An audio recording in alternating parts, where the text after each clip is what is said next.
constituição. Entender esse conceito vai te ajudar a responder esta questão. Quem que tá certo, Elon Musk ou Alexandre de Moraes? Quando um bilionário estrangeiro acusa um ministro do STF de violar a Constituição, nós estamos diante de uma crítica absurda ou então de um alerta legítimo? No auge da guerra entre o ministro Alexandre de Moraes e Elon Musk, o bilionário sul-africano ele postou na sua rede social X que as ações de censura contra representantes eleitos exigidas por Alexandre de Moraes violam a legislação brasileira. Depois, Musk completou: a lei quebrou a lei, referindo-se ao fato de que Moraes, um juiz responsável pelas leis, estava dando decisões em desacordo com as leis brasileiras. Musk se referia, é claro, às decisões de Alexandre de Moraes que determinavam a suspensão de perfis e de contas em redes sociais e pessoas investigadas pelo ministro lá no STF, em razão das opiniões postadas em redes sociais. Quem que tá certo nessa briga, hein? Mas antes de responder se o ministro Alexandre de Moraes realmente violou a Constituição, nós precisamos dar um passo atrás. Porque, afinal, você sabe o que é e para que serve uma Constituição? Vamos entender o que está em jogo nesse nosso encontro com o conhecimento. Eu sou o Deltan Dallagnol, fui procurador da República, tenho mestrado em Direito em Harvard e o meu objetivo com essa série de vídeos é que você entenda os principais temas que são tratados no mundo da justiça e da política, para que você possa atuar como um cidadão engajado. Afinal, entender é essencial para transformar. Bora lá então! O que afinal que é uma Constituição?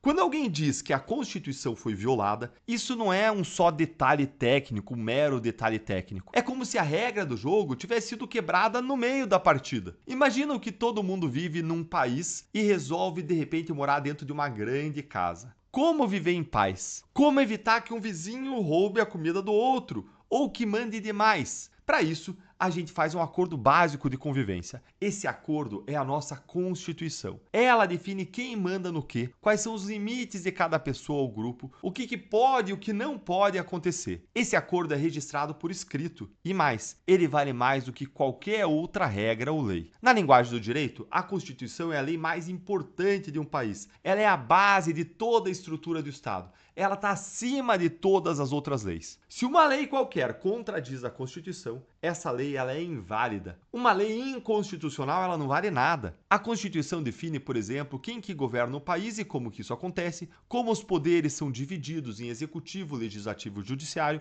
quais são os direitos e garantias de cada cidadão, quais são os limites de cada autoridade, como funcionam as eleições, o Congresso, os tribunais. Ou seja, a Constituição é como um grande manual de instruções de um país. E preste atenção então nisto. Se o presidente, o Congresso ou o STF desobedece a esse manual, eles estão quebrando as regras mais básicas da democracia. A Constituição também organiza o poder do Estado em 3 partes para evitar abusos. Quais são essas 3 partes, hein, Deltan? Primeiro, poder executivo. Ele aplica e executa as leis. Ele é aquilo que faz, por exemplo, o presidente. O presidente é um chefe de um dos poderes executivos, do Poder Executivo da União. Então, é o que o presidente faz executar as leis, junto com toda uma estrutura de ministérios e outros órgãos em seu apoio. Segundo, poder legislativo. Ele cria as leis e fiscaliza os outros poderes. É o que faz os deputados e senadores, além, é claro, de fazerem muita coisa errada, né? Mas isso é assunto para um outro vídeo. E terceiro, o poder judiciário. Ele julga os conflitos com base nas leis. E aqui estão os juízes e os tribunais. Essa divisão do exercício do poder entre 3 poderes serve para garantir um equilíbrio. Um poder limita o outro. Ninguém pode tudo. E agora o mais importante.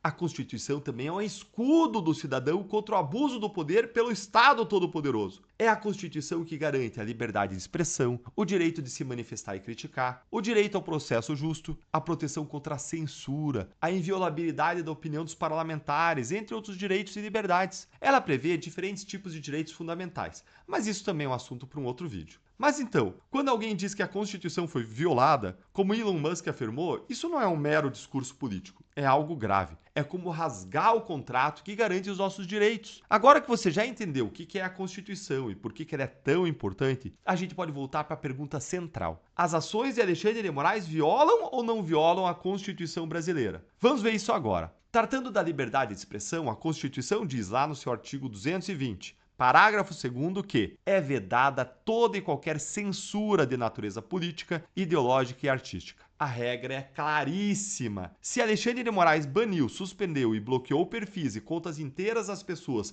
nas redes sociais, como é notório que ele fez, impedindo essas pessoas de usarem as redes para falar coisas legítimas no futuro, é claro que Moraes violou a Constituição. Se da mesma forma Moraes impediu pessoas de falarem, de darem entrevistas, como também é notório que está acontecendo até hoje, então é claro que a Constituição brasileira está sendo sim violada. Vamos agora para uma outra crítica que foi feita pelo Elon Musk, a de que o STF está censurando representantes do povo eleitos, ou seja, está censurando deputados e senadores. Vamos para o artigo 53 da Constituição, que prevê a chamada imunidade parlamentar. Os deputados e senadores são invioláveis, civil e penalmente, por quaisquer de suas opiniões, palavras e votos. Parece bem claro, não é? Mas agora veja aqui esses casos. Depois de Marcel Van Hatten, deputado Cabo Gilberto é indiciado. Indiciados pelo quê, Deltan? Tanto o Marcel quanto o Cabo Gilberto, eles são deputados e foram indiciados em razão de supostos crimes contra a honra que teriam sido praticados por meio de falas ditas por eles na tribuna da Câmara dos Deputados, que é o lugar mais sagrado de proteção da imunidade parlamentar. É aquele cantinho da Câmara dos Deputados que você vê na TV, em que estão lá os deputados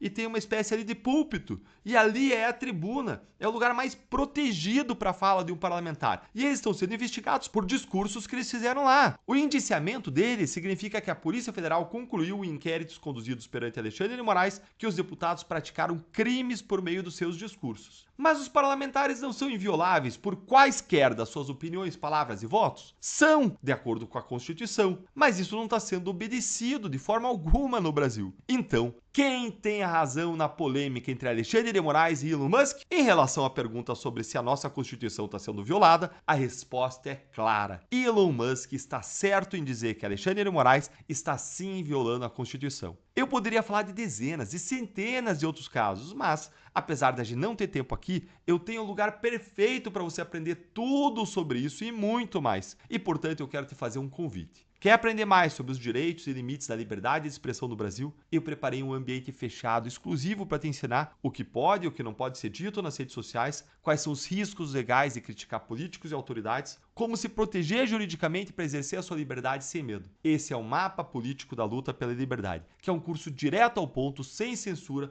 para você entender seus direitos e não correr riscos desnecessários. Se até parlamentares estão sendo silenciados, o que pode acontecer com um cidadão comum que resolve criticar o sistema, hein? Se você não souber o que você pode ou o que você não pode dizer, o risco é seu. Lá, nesse curso, você vai aprender sobre os crimes de injúria, calúnia, difamação, incitação ao crime, racismo, o que é discurso de ódio, wokeismo, cancelamento, se pode ou não pode criticar as urnas e a justiça eleitoral, como criticar de modo duro sem correr risco de ter que pagar uma indenização ou de ser punido, e quais medidas você pode adotar quando alguém ofende você. Clica no link da descrição, então, nos comentários para você saber mais. Um grande abraço e até o próximo.